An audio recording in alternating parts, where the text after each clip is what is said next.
예수님이 이 땅에 태어나셨을 때 어떤 신화적인 존재들처럼 태어나지 않았습니다. 가령 곰이 사람이 되었다거나 알에서 깨어났다거나 이렇게 태어나지 않았습니다.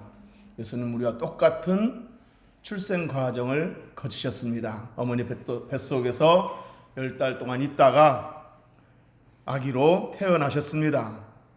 그리고 아기로 태어나신 예수님은 우리와 똑같은 성장 과정도 거치셨습니다. 어린 시절이 있었습니다. 또 우리처럼 똑같이 밥을 먹지 않으면 배고픔을 느끼셨고 몸에 무리를 주면 피곤함을 느끼시기도 하셨습니다.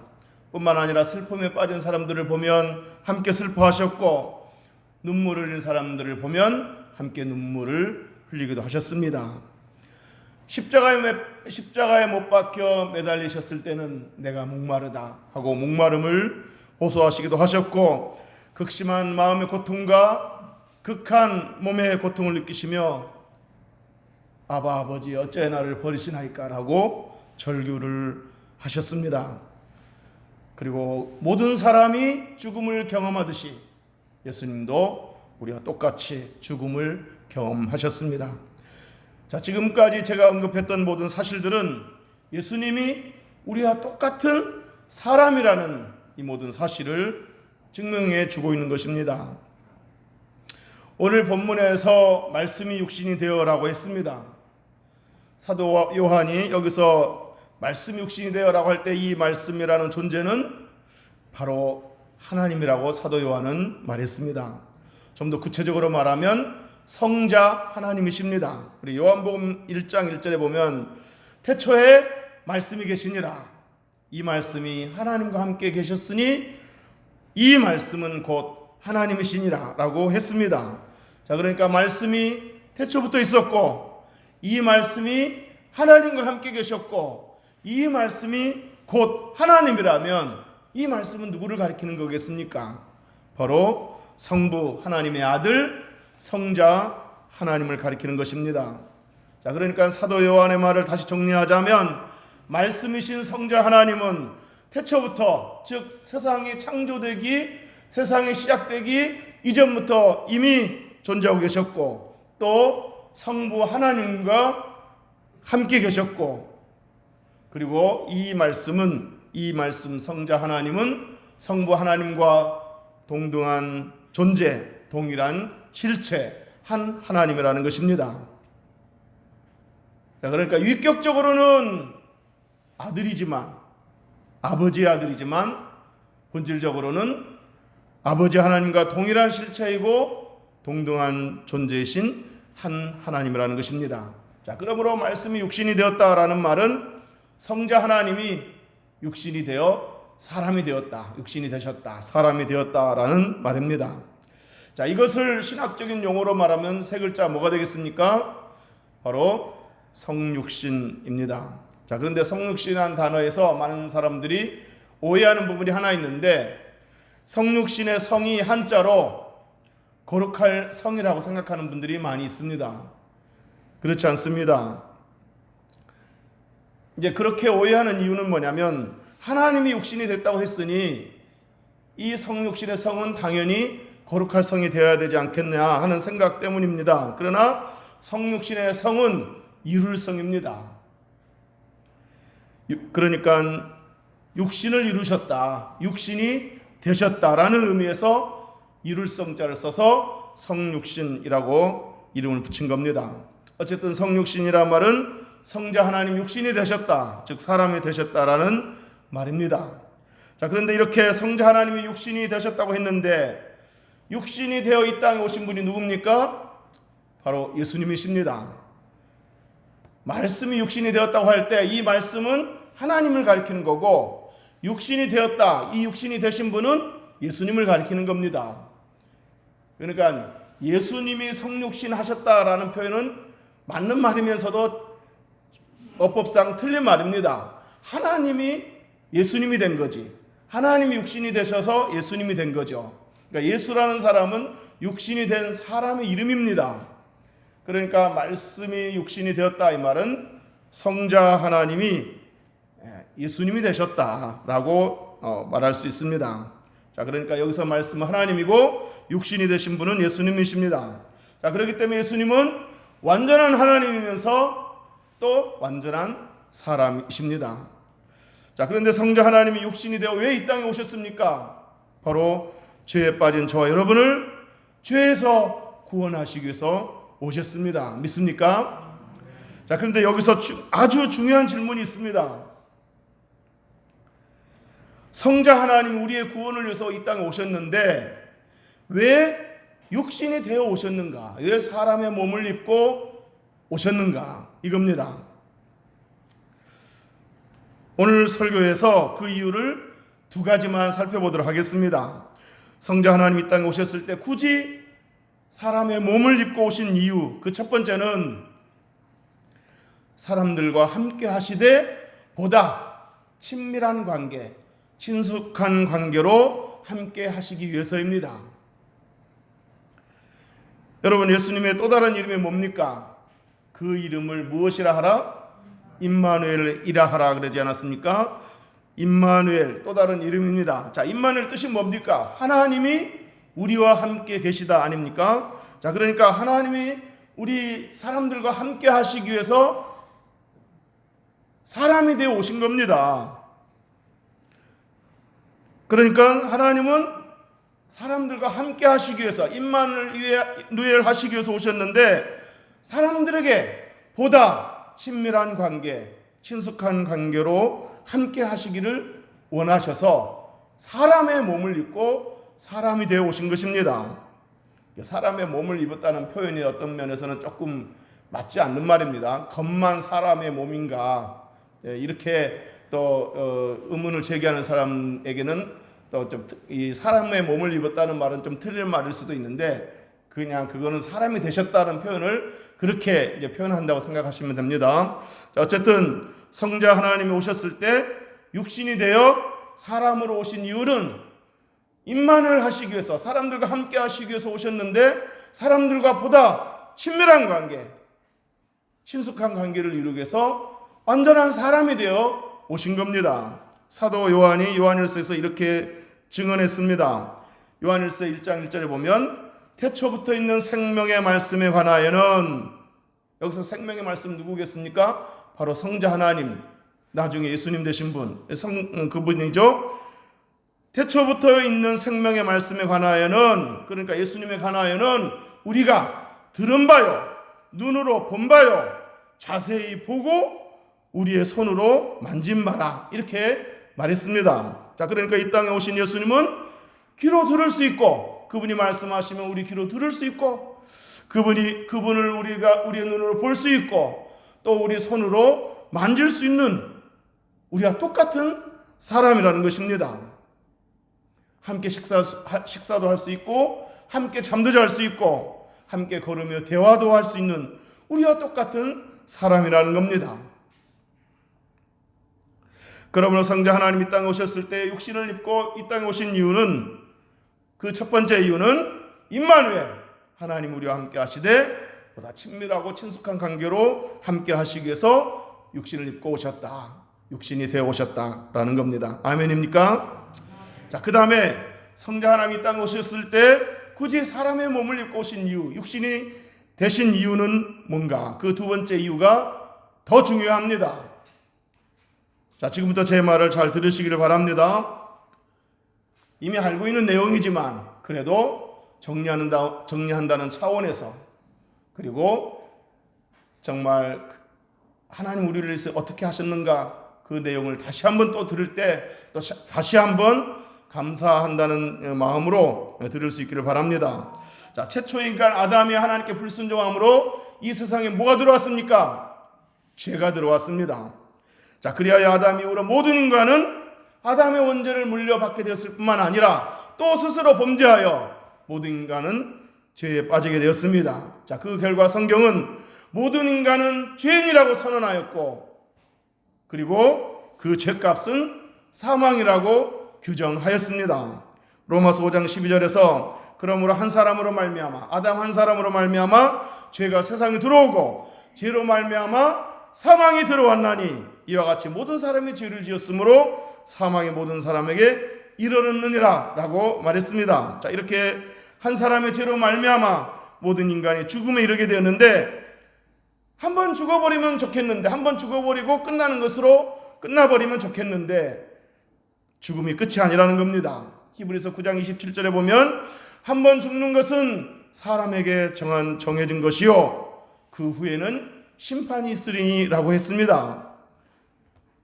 죽음 후에 반드시 심판을 받게 되어 있는데, 이 심판은 바로 영원히 헤어날 수 없는, 영원히 고통받는 지옥 형벌인 것입니다. 자, 그런데 놀랍게도 긍휼하시고 은혜가 풍성하신 우리 하나님께서 죄에 빠진 죄인들을 사랑하셔서 그 죄인들이 그 죄값대로 영원한 지옥 형벌을 받게 되는 것을 원치 않으셨습니다. 그래서 하나님은 죄인들을 죄와 형벌에서 구원하시기로 작정하시고 죄인들을 건지시기로 작정하셨습니다. 자, 그렇지만 죄인들을 죄에서 형벌에서 구원하시려면 누군가는 그 인간이 저지른 그 죄값을 치러야만 합니다. 이것이 하나님의 공의입니다. 자, 그리하여 하나님은 죄인들을 구원하시기 위하여 성자 하나님을 보내시기로 작정하셨습니다. 요한복음 3장 16절에 하나님은 세상을 이처럼 사랑하사 독생자를 주셨으니 이는 그를 믿는 자마다 멸망하지 않고 영생을 얻게 하려 하심이라. 성부 하나님은 저와 여러분 죄값을 대신 치르게 하실 자로 성자 하나님을 보내시기로 작정하셨고, 마침내 때가 참에 그 아들을 이 땅에 보내셨습니다. 인간의 죄값을 대신 치를 자로 성부 하나님께서 성자 하나님을 보내신 겁니다. 그래서 세례 요한이 이 땅에 오신 예수님을 보시고서는 뭐라고 말했습니까? 보라, 세상 죄를 지고 가는 하나님의 어린 양이로다 라고 말했던 겁니다. 이 말은 지금 저기 걸어가고 있는 저 나사렛 예수가 죄인들의 죄값을 대신 치르게 될 하나님이 준비하신 속죄 제물이다, 그런 의미입니다. 자, 그런데 여러분, 속죄 제물의 조건을 갖추려면 생명체여야 됩니다. 그 제물이 살아있는 생명체여야 되는 겁니다. 살아있는 몸이 있어야 된다는 얘기입니다. 돈이나 곡식은 속죄 제물이 될 수 없습니다. 구약시대에 있었던 모든 속죄 제물들은 모두 생명에 있는 몸을 가진 짐승들이었습니다. 히브리서 9장 22절에서 율법을 따라 거의 모든 물건이 피로써 정결하게 되나니 피 흘림이 없은즉 사함이 없느니라 라고 했습니다. 이처럼 살아있는 몸이, 살아있는 생명체가, 몸을 가진 생명체가 찢기고 상하여 그 몸에서 피를 흘려야만 속죄 제물이 될 수 있다는 겁니다. 그러니까 온전한 속죄 제물의 조건을 갖추려면 반드시 살아있는 생명체가 되고 몸이 있어야 됩니다. 자, 그래서 히브리서 기자가 10장에서 이렇게 말했습니다. 구약시대에 드려진 짐승의 제물은 속죄할 수는 있대. 그 속죄는 임시적이고 불완전하다. 그래서 해마다 반복해서 속죄 제사를 드려야 한다. 해마다 반복해서 드리는 황소와 염소 같은 짐승의 피로는 영원한 속죄, 완전한 속죄를 이룰 수 없다. 그래서 하나님이 영원한 속죄, 완전한 속죄를 위해서 준비하신 것이 있는데 그게 바로 한 몸이다 그랬습니다. 하나님이 영원한 속죄를 위해서 한 몸을 예비하셨다 그랬습니다. 몸을 예비하셨다는 거예요. 속죄 제물로서는 몸이 필요한데 그 한 몸을 예비하셨다는 겁니다. 그 한 몸이 누구겠습니까? 바로 말씀이 육신이 되신 예수 그리스도입니다. 하나님이 친히 준비하신 한 몸, 그 예수님은 생명 있는 몸을 가진 제물이자 완전히 흠이 없는 제물이었습니다. 그야말로 완전한 속죄 제물로서 부족함이 없었습니다. 자, 그렇게 해서 그 한 몸 예수 그리스도가 완전한 속죄 제물로 십자가에서 단 한 번의 제사로 드려지게 되자 비로소 완전한 속죄를 이룰 수 있게 되었습니다. 그 단 한 번의 제사로 그 단 한 번에 드려진 그 제물의 피로 모든 죄인들이 제사함 받을 수 있게 되었고 구원받을 수 있는 길이 열리게 된 겁니다. 이제 더 이상 짐승의 제물을 반복해서 드릴 필요가 없게 되었습니다. 참 제물이 단 한 번의 제사로 드려졌으니 이제 더 이상 다른 제물이 필요 없게 되었습니다. 그래서 히브리서 기자는 우리가 예수의 피를 힘입어 하나님이 계신 성소에 담대히 들어갈 수 있는 길이 열리게 되었다라고 말했습니다. 그 길은 우리를 위하여 휘장 가운데로 열어놓으신 새로운 살 길이요 휘장은 곧 그의 육체다라고 말했습니다. 여러분, 복음서에서 예수님이 십자가에 죽으셨을 때 성전에서 어떤 일이 일어났습니까? 성전의 그 지성소와 성소를 나누는 그 휘장이 아래에서부터 위로 찢겨졌다 그랬습니다.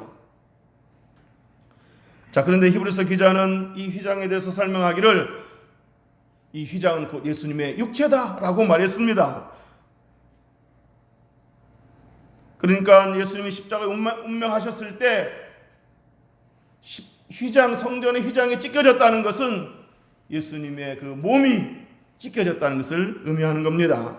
속죄제물이신 예수님의 몸이 십자가에서 찢기고 상함으로 말미암아 우리의 죄가 사하여져서 드디어 하나님 보좌 앞으로 나아갈 수 있는 새로운 살 길이 온전히 열리게 됐다는 겁니다. 믿습니까? 사랑하는 성도 여러분, 육신이 되어 속죄제물로 오신 예수님이 십자가 위에서 단 한 번의 제사와 단 한 번의 제물로 드려짐으로 저와 여러분의 죄 문제가 해결되고 죄사함을 받게 되었고 하나님께 나아갈 수 있게 된 줄로 믿으시기를 주님의 이름으로 축복합니다.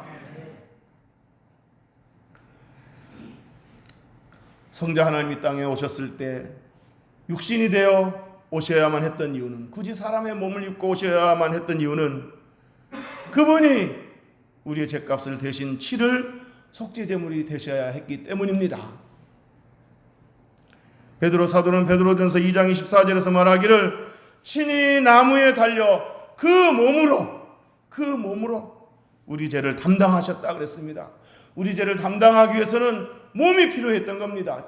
찢기고 상할 몸이 필요했던 겁니다. 속죄제물로서 몸이 필요했던 겁니다. 이사야 선지자는 이사야 53장 5절에서 말하기를 그가 찔림은 우리의 허물 때문이요 그가 상함은 우리의 죄악 때문이라.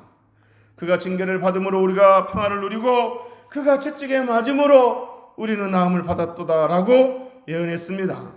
이처럼 성자 하나님 이 땅에 오셨을 때 육신이 되어 몸을 입고 오셔야만 했던 두 번째 이유는 저와 여러분을 대신하여 찔리고 상하고 채찍 맞고 죽기 위한 그런 몸이 필요했기 때문입니다. 그래서 하나님께서는 그 한 몸을 예비하셨던 겁니다. 여러분, 예수님께서 속죄 제물이 되어 그 십자가에서 찢기고 상할 때 얼마나 고통스러웠겠습니까? 그러나 예수님보다 더 고통스러운 또 한 분이 계십니다. 요한복음 1장 18절에 보면 본래 하나님을 본 사람이 없으되 아버지 품속에 있는 독생하신 하나님이 나타내셨느니라 그랬습니다. 그러니까 예수님이 말씀으로 계실 때 어디에 계셨다고요? 물론 성부 하나님과 함께 계셨지만 특별히 어느 장소에 계셨다고요? 아버지 품속에 있었다 그랬습니다. 사도 요한은 성부 하나님과 함께 계신 그 예수님 성자 하나님을 아버지 품속에 계셨다라고 표현했습니다. 그 말은 그만큼 성부 하나님께 이 성자 하나님은 아들은 그만큼 소중하고 사랑스러운 존재라는 겁니다. 그런데 그 품속에 있는 아들을 우리를 위해 내어주셨고 우리를 위해서 찢기게 하셨다는 거예요. 여러분, 어느 누가 자기 품속에 있는 아들을 다른 사람들에게 내어주면서 찢기도록 상하도록 누가 그렇게 줄 수 있겠습니까? 그런데 이렇게 소중하고 사랑스러운 하나밖에 없는 외아들을 사람이 되게 해서 이 땅에 보내셔서 십자가에 매달려 찢기고 상하게 했을 때 아버지의 마음이 얼마나 아팠겠습니까?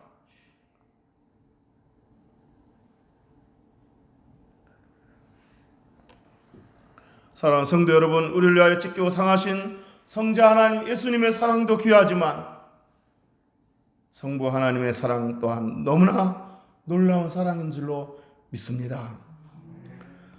이제 말씀을 정리하도록 하겠습니다. Save the Children이라는 세계 아동 인권 단체가 있습니다. 이 인권 단체에서 내건 슬로건이 있는데 그 슬로건이 뭐냐면 No child born to die라고 했습니다. 그러니까 죽기 위해 태어난 아이는 없다. 여러분, 어떤 아이가 죽기 위해 이 세상에 태어나겠습니까? 어떤 아이가 죽음을 목표로 하고 이 세상에 태어나겠습니까? 살다 보니 늙어서 병들어서 사고로 어쩔 수 없이 죽을 뿐이지 어느 누구도 어떤 아이도 죽기 위해서 태어나지는 않습니다. 누구든 삶을 목적으로 태어나지 죽음을 목적으로 태어난 아이는 없습니다. 그런데 우리 예수님은 처음부터 죽기 위해 태어나셨고 죽음을 목적으로 하고 태어나셨습니다. 그것도 죽을 때 찢기고 상하여 죽기 위해 오셨습니다. 그 목적 때문에 예수님은 육신이 되어 사람이 되어 이 땅에 오셨던 겁니다. 저와 여러분의 죄값을 대신해서 채찍을 받아야 할 몸, 십자가를 져야 할 몸, 가시관을 써야 할 몸, 창 찔림을 받아야 할 몸, 손가발에 못 박힘을 당해야 할 몸, 죽임을 당하고 무덤에 묻혀야 할 몸, 그 몸이 필요했기 때문에 예수님은 몸을 입고 이 땅에 오신 것입니다. 그래서 예수님께서 제자들과 마지막 만찬을 할 때, 마지막 만찬이자 최초의 성찬식을 가지셨을 때 떡을 떼어주면서 받아 먹어라. 이것은 너희들을 위하여 찢길 내 몸이다 라고 주셨던 겁니다. 포도주를 주시면서 마셔라. 이것은 너희들을 위하여 흘릴 내 피다 라고 하시면서 주셨습니다. 여러분, 말이 그렇지 그렇게 나눠주면서 장자 찢기고 상하고 피 흘릴 그 자신의 그 모습을 상상되지 않겠습니까?